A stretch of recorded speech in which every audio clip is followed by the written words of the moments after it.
Hey guys, it's Uncle Jonah here and I'm back doing some more beer reviews. And this is part of a series that I'm going to do on a drink that I love very, very much. And I used to drink a lot of, and that is the black stuff, Guinness. And I noticed this one, strangely enough, in a supermarket called Asda, which is over here in the UK. One of the more budget ones, but their beer selection is pretty damn good. And this one, if you have a look at that, is the Foreign Extra. And this is made in Dublin, I believe. Let's have a look, because some of them are brewed in Jamaica and weird places like that. No, this is definitely an Irish one. And branding, absolute classic. If you want to know how to brand a beer, check that out. That is fantastic. Lovely traditional label, neckerchief, which gives you a little bit of extra info. And then on the top, you've got the old Guinness branded. There you go. Ooh, little bit of out of focus, I'm afraid to say. But hey, we can't have everything when we're doing the beer reviews, can we?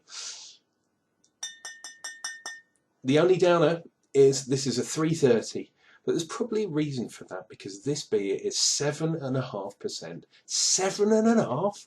My God, ridiculous. And apparently, I've been reading up on this particular variety, and people say this is better than the normal Guinness. But what is normal Guinness? There's so many different varieties. If you go onto the Guinness website, while we open this, they say this has extra hops and of course extra malts. Smells malty, that's all I can say. But this beer is apparently one of the better varieties. Now I'm going to go for quite a nice slow pour. See if we can build up a tiny bit of head, because this is the bottled one obviously. I'm not going to do a shamrock or any of that kind of rubbish in there. I'm going to generate a little bit of a head just for something to look at. And yes, I have just washed this glass, that's why there's some little spots of water on there. It's nothing else. Look at the colour of the head. That is very, very creamy. It is not a white head. This is not a proper Guinness head. But we're talking about half a finger maybe. And that's probably going to hang around. And of course the colour.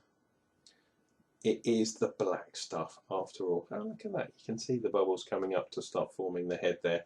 This is the black tar, the treacle, whatever you'd like to call it. Lovely. Now, we're definitely getting the malt, getting a slight hint of chocolate there as well, but we're getting a kind of sweet, buttery kind of thing as well going on there. And some people say, and I've seen other reviews on this very beer, some people say they can smell the alcohol on it. I cannot, I have to say. But there's definitely a sweetness, almost like a licorice kind of aroma to this, and this is going to be good. The other thing, because it's strong, people obviously say that with strength you get a bit of weakness.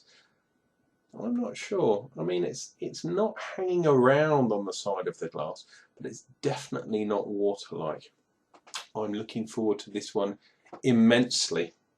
Right, let's dive in.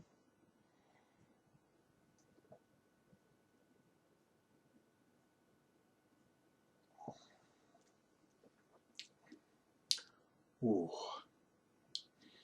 That is very, very interesting. Up front, you expect a very, very bitter, dark roastiness, and you don't get that.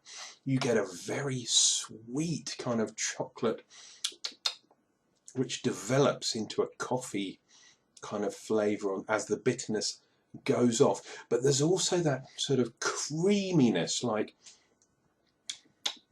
I wouldn't say caramel as such. I would say, have you ever had the sweet that you get in Scotland a lot called butter tablet? That is what this has in the mid-ground. Sweet, developing into a little bit of a sort of creamy milkiness. Then you get the coffee towards the finish. Very, very long. this, I'm also getting a hint of kind of whiskey. Hang on a second.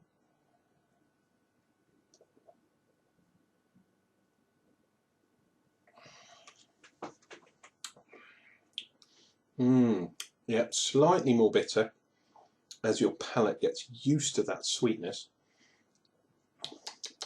But I'm definitely picking up a bit of whiskey, like a bit of, now it's not in your face peatiness like a Lagavulin or a Laphroaig or something like that, but it's definitely got that kind of peatiness in there, which is very, very interesting.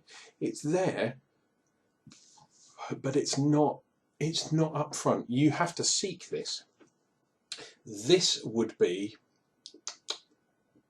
a lovely beer for a game of chess or something like that, or with a cigar perhaps, on a winter's night. This is not an everyday drinking Guinness.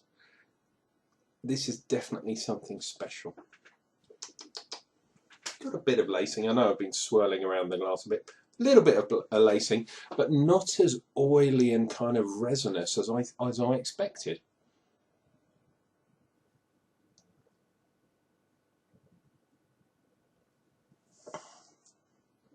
And as I'm getting to the bottom of the glass, the flavours kind of intensify. I'm definitely getting that alcohol kind ofness now. I'm definitely getting that espresso, dark, rich coffee,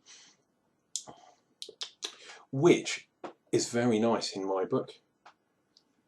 There's not much more I can say about that. Is it better than the original Guinness? I don't know. I really don't know. It depends where you are. If you're in the pub, would you drink 10 of these with your mates on St. Patrick's Day? Of course you wouldn't.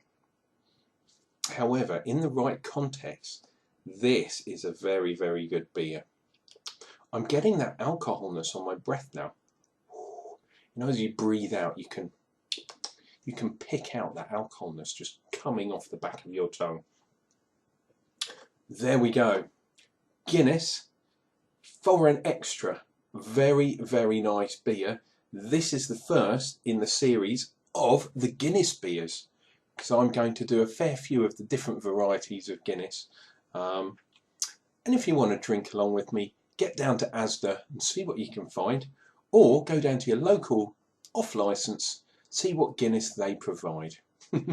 Cheers and beers, guys. We'll see you real soon with another one of Uncle Jonah's real ale or beer reviews. If you want to click like and subscribe, please do so down below. Otherwise, take care. We'll see you later.